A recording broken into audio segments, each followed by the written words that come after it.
तो ये रील से रियल तक का सफर कब तय होगा? जो सरकार गूंगी और बहरी हो चुकी है उसको जगाते हैं, वही विपक्ष का दायित्व होता है। भारतीय जनता पार्टी में जो टॉप की लाइन आ जाए उससे आप 1 इंच भी इधर नहीं जा सकते। बीजेपी के नेता तो किसानों के ऊपर अपनी महंगी महंगी गाड़ियों से रौंद रहे थे किसान। अभी आज नरेंद्र मोदी जी आज 12वां साल चल रहा है, उससे ज्यादा तो नेहरू जी जेल में रह चुके हैं। मेरे हिसाब से किसी को भी राहुल गांधी जी के ऊपर जो टिप्पणी वो करते हैं वो नहीं करनी चाहिए। मालेगांव में एक 3 साल की लड़की के साथ दुष्कर्म देखते हैं। मध्य प्रदेश में भी महिलाओं की सुरक्षा पे बड़े सवाल खड़े होते हैं। यहाँ पे रात में एबी रोड पे निकल गया, जहाँ पे लाइन से क्लब्स हैं, उसमें आप देखिए कैसी हालत हो गई, लगता है कि इंदौर था। लेकिन कुछ नेता आज भी, चाहे वो कांग्रेस हो बीजेपी हो, न्यूट्रल होके बोलूंगी कि दोनों को ही कई बार आईटी का फुल फॉर्म नहीं पता, एआई का फुल फॉर्म नहीं पता। भारतीय जनता पार्टी क्या कर रही है, किसान हित की बात नहीं करती, महिला हित की बात नहीं करती, वो सिर्फ चुनाव के समय फ्रीबीज का ढोंग रखती है। अगर आप देखें आज जो किसानों के काले कानून, सबसे ज्यादा लड़ाई तो विपक्ष ने और किसान नेताओं ने लड़ी। तो ये असलियत है। आज भारतीय जनता पार्टी सिर्फ उद्योगपतियों की सरकार है। जिसे गद्दी से ज्यादा गरीबों की मुस्कान मंजूर हो, त्याग वैराग से भरा वही नेता मशहूर हो। नमस्कार, मैं कशिश सिंह बघेल और आज हमारे स्टूडियो में मौजूद है एक ऐसा नेता जो कि जमीनी स्तर पर बात करता है। हर्ष जैन जी, आपका बहुत बहुत स्वागत है। हम आपको बताना चाहेंगे कि ये प्रदेश में बहुत अच्छे प्रवक्ता भी रहे हैं, साथ ही साथ कांग्रेस पार्टी के भी प्रदेश प्रवक्ता है। तो ऐसे में आप जब जमीन की बात करते हैं, जमीनी स्तर की बात करते हैं, तो हम सबसे पहले पकड़ की बात करेंगे कि कांग्रेस की पकड़ कैसी है। आज हम देख पा रहे हैं कि विपक्ष जो है लगातार थोड़ा सा कमजोर उसकी पकड़ होती जा रही है। जो सोशल मीडिया इन्फ्लुएंसर है, कंटेंट क्रिएटर है, आज वो बेहतर विपक्ष का रोल निभा पा रहे हैं। लेकिन जो कांग्रेस पार्टी या कोई भी विपक्ष का नेता है वो रीलबाजी में अटक के रह गया। तो ये रील से रियल तक का सफर कब तय होगा? देखिए कशिश जी, मेरा सदैव ये मानना रहा है कि जो राजनीति है वो धरातल पे होनी चाहिए, ना कि ऊपरी राजनीति होनी चाहिए। तो जब आप जनता के पास जाते हैं, जनता के मुद्दों को समझते हैं और बात करते हैं, और जो सरकार गूंगी और बहरी हो चुकी है उसको जगाते हैं, वही विपक्ष का दायित्व होता है। आज अगर मध्य प्रदेश के अगर अब 14 महीने की सरकार छोड़ देंगे तो लगभग 22-23 साल से हम विपक्ष में बैठे हैं। तो निश्चित तौर पे कोई तो कारण हमारी भी कोई कमियां रही नहीं होंगी, लेकिन साथ ही साथ में ऐसे अनेक मुद्दे हैं जो सरकार जिनके ऊपर कुछ एक्शन नहीं ले रही। तो अब जो हमारी नई लीडरशिप है मध्य प्रदेश में, चाहे वो अगर प्रदेश में जो अध्यक्ष बने जीतू पटवारी जी और सदन में माननीय नेता प्रतिपक्ष उमंग सिंघार जी, तो ये एक नई 2.0 कांग्रेस है। और अगर आपने देखा होगा तो पिछले साल 1.5 साल से जो इनने सड़क और सदन पे मेहनत करी है, एक नई जोश के साथ कांग्रेस आगे बढ़ रही है। आपने कई बड़े नाम लिए जीतू पटवारी जी के भी, लेकिन कुछ नेता जो हैं वो असंतुष्ट भी रहे हैं कांग्रेस में, जैसे कि ज्योतिरादित्य सिंधिया जी। कितने बड़े और कद्दावर नेता माने गए हैं कांग्रेस में, लेकिन कुछ कारणों से उन्होंने बीजेपी ज्वाइन कर ली। अब सचिन पायलट भी कुछ नाराजगी दिख रहे हैं। तो ऐसे में क्यों ये नाराजगी कांग्रेस से आ रही है कुछ कद्दावर नेताओं को लेकर के? देखिए, कांग्रेस एक लोकतांत्रिक पार्टी है जी। हर कोई इंसान इसमें स्वतंत्र होता है अपनी अपनी राय रखने की। यही खासियत है कांग्रेस पार्टी में, ये खासियत भारतीय जनता पार्टी में नहीं है। भारतीय जनता पार्टी में जो टॉप की लाइन आ जाए उससे आप 1 इंच भी इधर नहीं जा सकते। तो असल मायने में लोकतंत्र की जो परिभाषा को डिफाइन करती है वो कांग्रेस पार्टी है। जी। रही बात सिंधिया जी की, तो वो किस्सा पुराना हो गया, उस पर मैं बात नहीं करना चाहूंगा, क्योंकि अब जो चले गए उनका क्या करना। हम तो नए लोगों के साथ और जो कट्टर कांग्रेसी हैं, जो बिके नहीं है, उनके साथ पार्टी रिवाइव कर रहे हैं और निश्चित तौर पर अगली बार सरकार बनाएंगे। और सचिन पायलट जी भी वरिष्ठ कांग्रेस नेता हैं। वो मेरे हिसाब से वो मूलभूत अंदर से उनका डीएनए कांग्रेसी है। तो सचिन पायलट जी कहीं कभी नहीं जाएंगे और हमेशा कांग्रेस की लड़ाई लड़ेंगे। जी। हमने देखा है कि कांग्रेस पार्टी हमेशा इंटेलेक्चुअल लोगों की बात करती है, यूथ को जोड़ने के काम करती है। अमेरिका जापान में अलग अलग जो यूथ होते हैं, नेता बनते हैं, तो आईटी एआई इन सब की बात करते हैं। लेकिन कुछ नेता आज भी, चाहे वो कांग्रेस हो बीजेपी हो, न्यूट्रल होके बोलूंगी कि दोनों को ही कई बार आईटी का फुल फॉर्म नहीं पता, एआई का फुल फॉर्म नहीं पता। तो ऐसे नेता कैसे लीड कर पाएंगे, कैसे हम उनको कॉम्पीट कर पाएंगे? देखिए, मेरे को तो कई बार हास्यात्मक बातें लगती हैं जब एआई को हमारे एक बहुत बड़े नेता, जो देश के नेता है, वो आई मतलब माँ से रिकनेक्ट कर देते हैं। आप समझ रहे हैं मैं किसकी बात कर रहा हूँ? जो बायोलॉजिकल नहीं है, हम्म तो समझना पड़ेगा कि जब हमारे टॉप लीडर्स ही इस टाइप की बातें करेंगे तो युवा में क्या संदेश जाएगा, नीचे की पंक्तियों में क्या संदेश जाएगा। हम्म मेरे हिसाब से हमेशा पढ़ लिख के समझदारी से और इंटेलेक्ट से बात करना चाहिए, ना कि सिर्फ ऐसी बात करना जो कुछ मीडिया में हाईलाइट हो और उसका कोई रेलेवेंस ना रहे।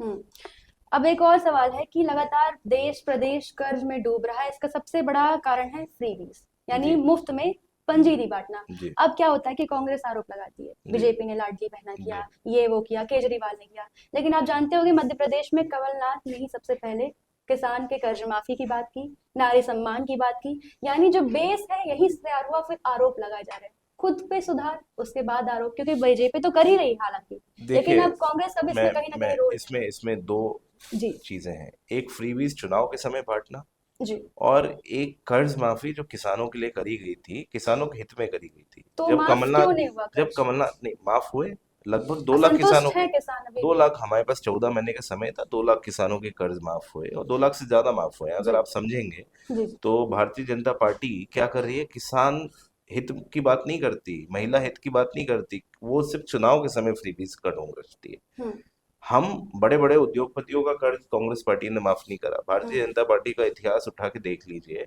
हम्म ये क्रोनी कैपिटलिज्म में विश्वास रखती है। हम्म ये बनियाओं की सरकार है, ये हम्म किसानों की, महिलाओं की, युवाओं की सरकार नहीं है। हम्म। ये सिर्फ कुछ चुनिंदा उद्योगपतियों को फायदा पहुंचाना चाहती है और उनके लाखों करोड़ माफ कर चुकी है। अगर हम कुछ किसानों को फायदा पहुंचा देते हैं तो क्या गलत करा हम। किसानों की बात हो ही गई है तो हम भावांतर पे भी आ जाते हैं, किस प्रकार से असंतुष्ट हैं। आज सोयाबीन की जो खेती है वो भी किस प्रकार से नुकसान में चल रही है, और किसानों के साथ बहुत अन्याय हो रहा है। इस पे आप क्या कहना चाहेंगे? कैसे कांग्रेस इसको एक अच्छे दिशा में ले जाएगी, कांग पिछले जैसा ना हो जाए कि कर्ज माफी और फिर उसके बाद नहीं, दुखी? कांग्रेस हमेशा एमएसपी की बात कर रही है, हम्म चाहे वो तीनों फसल हो। हम्म और एमएसपी के अलावा अगर आप देखेंगे तो किसान की आत्महत्या की जो रेशियो है वो लगातार बढ़े जा रहा है। तो क्या हम्म कारण है? हम्म जो शहर के आसपास के किसान हैं उनकी तो जमीनें महंगी हो गई, वो बिल्डर बन गए, लेकिन जो देहात, गांव देहात के किसान हैं, अंदर के किसान हैं, हम्म वो तो आज भी परेशान है। हम्म तो आज अगर आप मध्य प्रदेश में ये जो इन्हें ढोंग रचा है कि किसानों की आय दोगुना कर दी है, तो हम्म कहाँ दोगुना है, लागत दोगुना हो गई है, आय तो आधी हो गई है। ये हम्म असलियत है। और ये मैं नहीं कह रहा, मध्य प्रदेश के सारे किसान कह रहे हैं। हम्म ये चाहे अभी आप उज्जैन में देखेंगे तो ये हम्म सीएस के नाम पे जो इन्हें लैंड पूलिंग करा था, हम्म किसानों ने आवाज उठाई, विपक्ष ने उनका साथ दिया, हम्म तो सरकार को विवश होकर वो वापस लेना पड़ा। हम्म तो निरंतर जो भी किसान विरोधी नीतियां रहेंगी इस सरकार की, हम्म।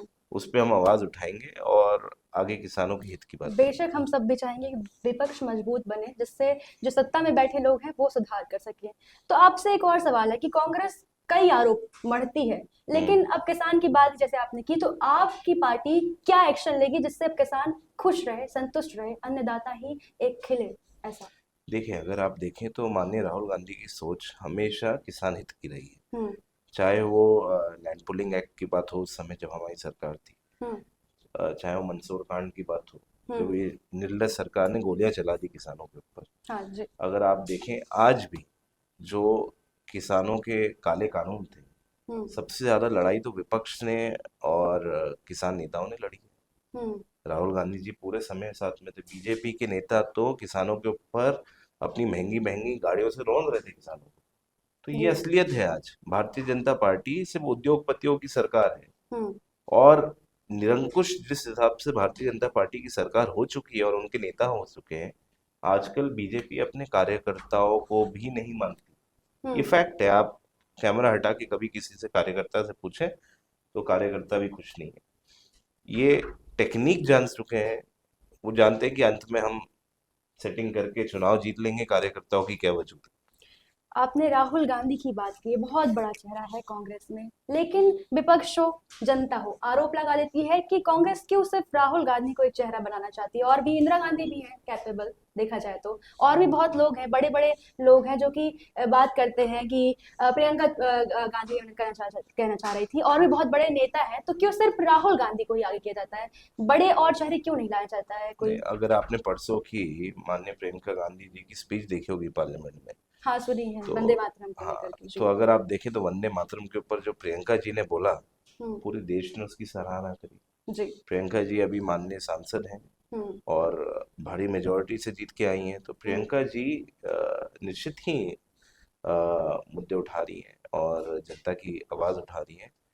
लेकिन अगर आप देखें तो राहुल गांधी एक ऐसा नेता है जिन्हें सदियों बाद मिला है, और मैं सिर्फ एक कांग्रेसी होके नहीं बोल रहा हूँ। जी। अगर आप देखें पिछले, आप मेरे को एक एक बता दें, एक एग्जांपल बता दें जो इतना पूरे देश भर में पैदल चला हो, हर एक आदमी से मिला हो। आप हम्म। जानते हैं कश्मीर, कन्याकुमारी से कश्मीर तक वो पैदल चले, जी। उसके बाद भारत जोड़ो न्याय यात्रा उनने निकाली, एक खूबसूरत हजारों बात भी किलोमीटर, कही थी हजारों कि जिसने किलोमीटर। गोली झेली है वही जानेगा। और उनके परिवार ने क्या देश को नहीं किया है, जी। शहादत दी है उनके परिवार ने। उनके पिताजी के चिथड़े उड़ा दिए गए थे, हम्म। दादी को गोलियों से रौंद दिया गया था। हम्म। जिस इंसान ने बचपन में ये सब हम्म। देखा हो, हम्म। और किसके लिए, देश के लिए। हम्म। तो जिसके परदादा हम्म। 15 साल जेल में रहे, हम्म। अभी आज नरेंद्र मोदी जी आज 12 साल चल रहा है, उससे ज्यादा तो नेहरू जी जेल में रह चुके हैं। हम्म। तो मेरे हिसाब से किसी को भी राहुल गांधी जी के ऊपर जो टिप्पणी वो करते हैं वो नहीं करनी चाहिए। वो निरंतर देश के लिए काम कर रहे हैं और वो जानते हैं, वो लगे हुए हैं। हम्म। सिर्फ एक राहुल गांधी इस देश के अंदर मैं डट के कह सकता हूँ जिनने आज तक कभी बीजेपी और आरएसएस की हल्की सी भी आइडियोलॉजी के साथ कॉम्प्रोमाइज नहीं, बिल्कुल भी। और ये फैक्ट है, और इसलिए हम राहुल गांधी के सिपाही हैं। तो ऐसे में कुछ लोग बोल देते हैं कि सेक्युलरिज्म तो बोलती है कांग्रेस, पर मुस्लिम वोटर्स को ज्यादा कभी कभी सपोर्ट कर देती है। जो आदिवासी है, एसटी एसटी ओबीसी, उनको देखती है। कई बार सामान्य के साथ कुछ गलत हो जाता है। तो ये समानता क्यों नहीं सोचते हैं कि कांग्रेस भी समानता ला सकती है, ना कि किसी एक आइडियोलॉजी को फॉलो करके। नहीं, ऐसा कुछ भी नहीं है। लेकिन अगर आप देखें तो कांग्रेस हमेशा से जो कमजोर तबका रहा है सोसाइटी जी। में, चाहे वो दलित हो, आदिवासी हो, हम्म। जिनको भारतीय जनता पार्टी ने निग्लेक्ट करा है, हम्म। उनको इंसान का भी दर्जा नहीं दिया है। हम्म।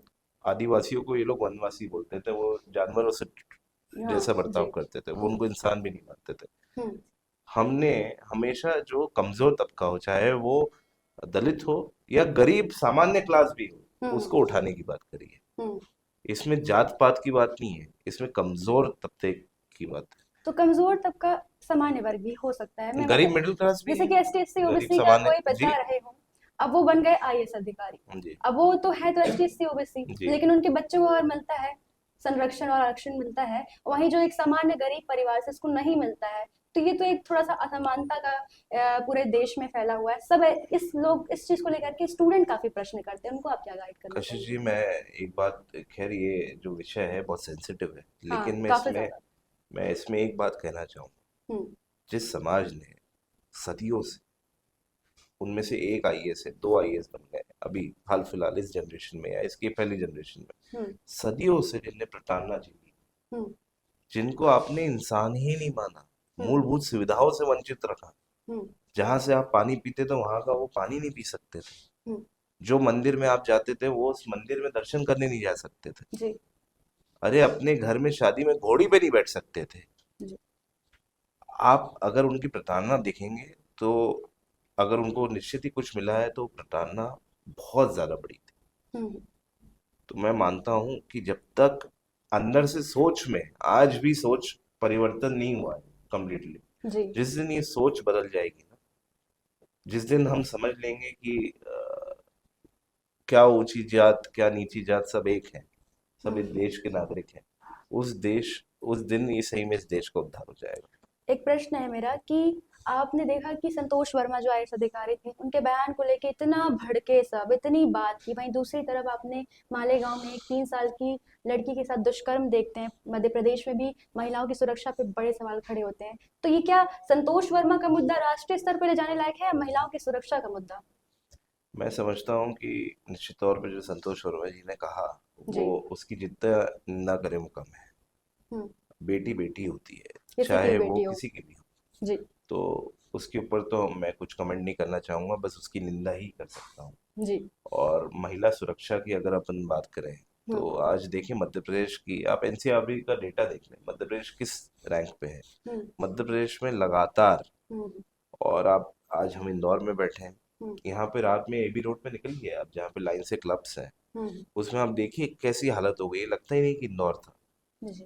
मैं नाइट कल्चर के खिलाफ नहीं हूँ, मैं क्लियर करना चाहता हूँ। हम्म। मैं क्योंकि खुद युवा हूँ, मैं सब कुछ होना चाहिए, लेकिन कंट्रोल होना चाहिए तो सरकार को। नाइट कल्चर में नशे को कैसे कंट्रोल, जैसे लड़कियों को जो बच्चों को बाहर पढ़ने 90% यहाँ बाहर के लोग आते हैं, जो लड़कियां यहाँ बाहर पढ़ने आती हैं कहीं ना कहीं नशे की आदी हो जाती हैं, पेरेंट्स को ये बात पता नहीं चलती और नशा लड़कियां। कौन बेच रहा है? नशा कौन बेच रहा है? वही तो हम जानना चाहते हैं कि नशे बीजेपी का। के मंत्री का सगा भाई बेच रहा है। कल पकड़ा गया 46 किलो गांजे के साथ, प्रतिमा बागरी, जी। जो अभी राज्य मंत्री है भारतीय जनता पार्टी की सरकार में, उसका सगा भाई हम्म। 46 किलो गांजे के साथ पकड़ा गया। हम्म। इनकी ही पुलिस ने पकड़ा है। हम्म। तो आप समझें, जो सत्ता में है, हम्म। नशे का जो कारोबार करते हैं, संरक्षण वो सत्ता वालों के ही ले सकते हैं, हम विपक्ष वाले तो क्या करेंगे उसमें? तो अगर हमारा तो नाइट एक छोटा कल्चर। अधिकारी भी आजकल नहीं सुन रहा है। जी। तो बड़े बड़े अधिकारी आप सोचें, ये हम्म। जो सत्ता पक्ष वाले हैं यही इनको संरक्षण दे रहे हैं, हम्म। इनका सबका कमीशन है। तो एक तरकीब आपके मन में कोई होगी कि नाइट कल्चर को शुरू किया जाए, लेकिन ये ड्रग्स एडिक्शन और नशे के बंद करके इसको कैसे बैलेंस करके अपन स्टार्ट कर सकते हैं? अगर सही पुलिसिंग होगी इस शहर में, इस राज्य में, हम्म। तो जब पुलिस का डर होगा, हम्म। डंडे का डर होगा, हम्म। और मन में ये विश्वास होगा हम्म। कि मैं चाहे पैसे वाला हूँ चाहे मैं गरीब हूँ, मैं ये कुछ पैसे दे के इस पुलिस वाले को सेट नहीं कर सकता, ये डर होगा, हम्म। उस दिन ये सब बंद हो जाएगा मेरे ख्याल जी। से। डर होना चाहिए और पुलिसिंग सही होनी चाहिए। और ये एसआईआर की बात कर लेते हैं, बीएलओ को काफी ज्यादा प्रताड़ित किया जा रहा है, ऐसी बातें सामने आ रही, जनता जी खुद रख रही है, जी। सुसाइड के भी मामले आए हैं, लेकिन इस पे कांग्रेस की भी कोई गतिविधि खास तौर पे नहीं देखी गई है कि क्या एक्शन लिया जाए और विपक्ष को घेरा जाए। तो इस पे आप कांग्रेस की कमी देख पा रहे हैं, बीजेपी की भी देख पा रहे हैं, तो क्या आप इस पे देखिए, अपना 10 प्रतिक्रिया देना राज्यों चाहते में अभी एसआईआर चल रहे हैं। अगर आप देखें हैं? हम्म। तो ये भारतीय जनता पार्टी अ, हम्म। का वही वोटर लिस्ट में धांधली करने का एक एक नया हथकंडा उनको मिल गया है कि अब एसआईआर अपन करा देते हैं। जो हम्म। स्टेट्स में भी आने वाले चुनाव हैं, हम्म। चाहे वो बंगाल हो या पंजाब हो, मध्य प्रदेश में तो अभी टाइम है, 2.5-3 साल तक कोई चुनाव नहीं है। हम्म। लेकिन जैसे उनने बिहार में एसआईआर के साथ गड़बड़ी करके चुनाव को पलटा है, वही ये करना चाह रहे हैं। हम्म। और इसके लिए समूचा विपक्ष आवाज उठा रहा है, और 14 तारीख को दिल्ली में बहुत बड़ा घेराव है, हम्म। और मेरे ख्याल से उसमें लाखों लोग जाएंगे दिल्ली, मैं खुद जा रहा हूँ। हम्म। तो ये विपक्ष निरंतर उसकी आवाज उठा रहा है। परिवहन मंत्री जी हैं जो, वो सीट बेल्ट की बात करते हैं लेकिन फॉर्च्यूनर में ही सीट बेल्ट लगाना भूल जाते हैं। हम्म। उसके बाद सड़क की बात करते हैं लेकिन एनएचएआई की लगातार लापरवाही, 90 डिग्री पुल, राऊ ब्रिज इंदौर का, और ऐसे ही न जाने देवास जहाँ पे लोग जाने भी गई। तो ये इंफ्रास्ट्रक्चर किस प्रकार से बन रहा है जहाँ कच्चा माल इस्तेमाल करते हैं? तो ठेकेदार की गलती है, प्रशासन की गलती है, किसकी गलती है? और ठेकेदार की है तो उसको पकड़ा क्यों नहीं जा ठेकेदार को कैसे पकड़ेंगे जब ठेकेदार उनको 30% कमीशन दे रहा है? रहा? जी। यानी आप जो कहना चाह रहे हैं कि कमीशन जो देने वाला है, सत्ता में बैठे जी, लोग हैं वो भी कमीशन ले रहे हैं? 100% ले रहे हैं, जब तो ये हाल हो रहा है। नहीं तो हम्म। एक कोई कॉमन सेंस की बात है, 90 डिग्री का पुल कौन बना सकता है? एक 9th क्लास का बच्चे को भी बोलेंगे कि पुल की ड्राइंग बना के दे, तो 90 डिग्री का पुल कभी नहीं बनाएगा। जी। अगर आप देखें तो आज, जैसा कि मैं कहता हूँ कि ये गड्ढों में सड़क है या सड़क में गड्ढे हैं, ये हम्म। आप जनता से पूछिए। इंदौर में अगर आप देखें, मैंने कई मुद्दे उठाए इंदौर की लोकल सड़कों के बारे में। क्या होता है, अगले दिन ये लोग पैच वर्क कर देते हैं, थोड़े उसमें वीडियोस में व्यूज आ जाते हैं, लेकिन मूल था जब तक बेसिक आपका करेक्शन नहीं होगा, जब तक कुछ नहीं होगा। कई ऐसे कांग्रेस ने भी बनवाए थे एयरपोर्ट वगैरह की बात आपने सुनी होगी, बरसात में ढह गए। तो आपके जो कांग्रेस पार्टी के समय में भी ऐसे हालात देखने को मिले हैं, तो अभी इस पे अभी क्या कहना अभी निश्चित बहुत सालों से तो हमारी सरकार रही नहीं है मध्य प्रदेश में। हम्म। और मैं अगर मध्य प्रदेश की पर्सपेक्टिव से बात करूंगा, तो यहाँ पे जो भी रिसेंट डेवलपमेंट हुआ है, जी। उसमें हम कांग्रेस को दोष नहीं मढ़ सकते, उसमें सारा दोष भारतीय जनता पार्टी और उनके नेताओं का है। अगर आप हम्म। इंदौर में देखेंगे, जी। तो मैं हर बार कहता हूँ कि 40 साल से सांसद उनका है, हम्म। आठ 25 इंजन साल की से सरकार। 25 साल से नगर निगम में परिषद उनकी है, 9 के 9 विधायक उनके हैं। उसके हम्म। बाद भी अगर इंदौर की दुर्गति है, तो उसमें आप 25 साल पहले वाली कांग्रेस सरकार को दोष नहीं दे सकते, आप अभी वर्तमान सरकार। वर्तमान सरकार को दोष दो। आपको क्या लगता है कि आगे और हम्म, कौन सी नीतियां कांग्रेस अपनाएगी जो कि एक विकास की ओर रहेगी, युवाओं को किस प्रकार से इंगेज करेगी? देखिए, आप जो ये नया युवा है, जेन जी जिसको बोलते हैं, हम्म। जेन जी बहुत समझदार है। जी। इनको सब समझ में आता है कि क्या, आप कोई भी मुद्दे देख लो, अभी हाल फिलहाल में जो आपके ही चैनल ने एमवाई का मुद्दा उठाया था, हम्म। एमवाई के मुद्दे के ऊपर पूरा इंदौर एक साथ हो गया था। जी। और स्पेशली कौन यंगस्टर्स आए थे, जी। यंगस्टर्स जुड़े थे। जी। गलत को गलत कहने की हिम्मत रखता है Gen Z। पहले के जो जनरेशन थी वो इतना एक्टिव नहीं रहते थे, क्योंकि अब सोशल मीडिया सबके हाथ में है, सब फोन, सबके स्मार्टफोन्स हैं। तो ये लोग हिम्मत कर रहे हैं और सरकार से सवाल भी पूछ रहे हैं, और मैं बधाई देना चाहता हूँ कि ऐसे ही लगे रहो, डटे रहो। सवाल पूछोगे जब ही चेंज आएगा। जी। जी। एक और बहुत सेंसिटिव है लेकिन जी। बहुत डिस्कशन करने का एक क्षेत्र है कि कैसे बाबाओं का आजकल बिजनेस चल रहा है भारत देश में। हम बोलते हैं नदी हमारी माता है, जहाँ नदी को माता नहीं भी माना जाता है वहाँ स्वच्छता मिलती है और यमुना जैसी नदियाँ जी। आपको असक्ष मिलती हैं। और कुछ बाबाएं ऐसे हैं कि जिनको वोट बैंक की तरह बीजेपी हो या कांग्रेस भी हो देखती है कि उनके जो भक्तजन हैं उनको बाबा को प्रसन्न किया तो वो जो भक्तजन हैं उनके वोट भी मिल जाएंगे। तो इस पे इस तरह की राजनीति भी आप क्या कहेंगे? देखिए, मेरा ये निजी रूप से मैं तो कोई बाबा वगैरह को मानता नहीं हूँ। आज हम 11 तारीख, 11 दिसंबर पे बैठे हैं, और आज ओशो का आज बर्थडे है। तो ओशो की फिलॉसफी क्यों मानता हूँ मैं? जी। अगर आप देखेंगे तो ओशो कहते थे कि धर्म को सबसे बड़ा धंधा बना के रखा है, और ये हम्म। बात सच है। जिस दिन जिस दिन ये धर्म का फियर आपके दिमाग से हट जाएगा, हम्म। उस दिन आप ढोंग में या अविश्वास में नहीं मानेंगे, आप हम्म। साइंस में मानेंगे, आप लॉजिक में मानेंगे। इसका ये मतलब नहीं है कि मैं नास्तिक हूँ। मैं अंदर से, मेरे रोम रोम में राम है, और मैं अंदर से बहुत आस्थावान आदमी हूँ। मैं सुबह उठता हूँ तो मैं सूर्य भगवान को जल चढ़ाता हूँ, लेकिन मैं साथ में प्रकृति को समझता हूँ, मैं एनर्जी को समझता हूँ, लेकिन मैं किसी ढोंग में विश्वास नहीं रखता साथ ही साथ।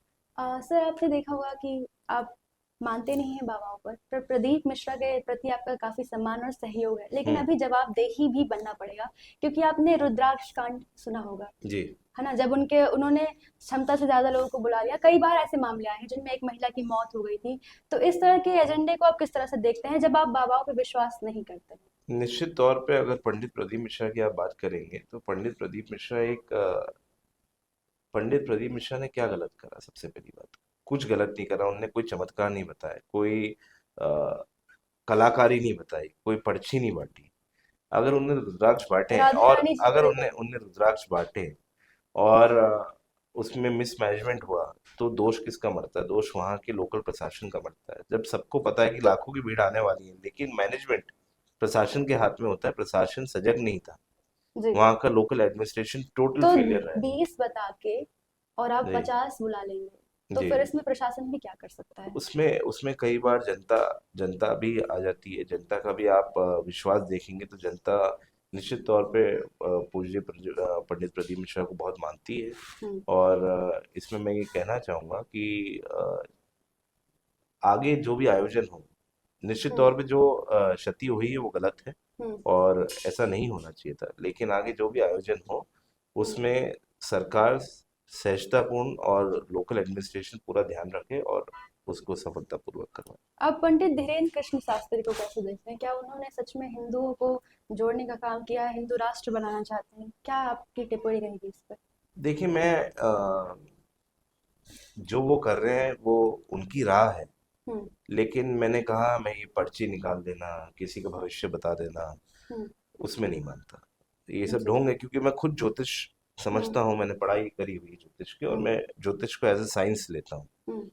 कोई भी ज्योतिष किसी का भविष्य बदल नहीं सकता, वो सिर्फ भविष्य का वक्ता होता है। हम्म। वो बता सकता है कि कल आपका अ, दिन पॉजिटिव रहेगा या नेगेटिव रहेगा, हम्म। स्टार्स कैसे अलाइन है, हम्म। लेकिन कल ये चीज हो जाएगी हम्म। और एग्जैक्ट ऐसी हो जाएगी, ऐसा कोई ही नहीं बता सकता। जो बता रहा है वो हम्म। गलत बता रहा है, वो ढोंग रच रहा आप देख रहे हैं कि मोहन सरकार से जो है उनके अंदरूनी लोग ही नाराज दिख रहे हैं, कहीं ना कहीं यहाँ पे संतुष्टि नहीं मिल रही है लोगों को।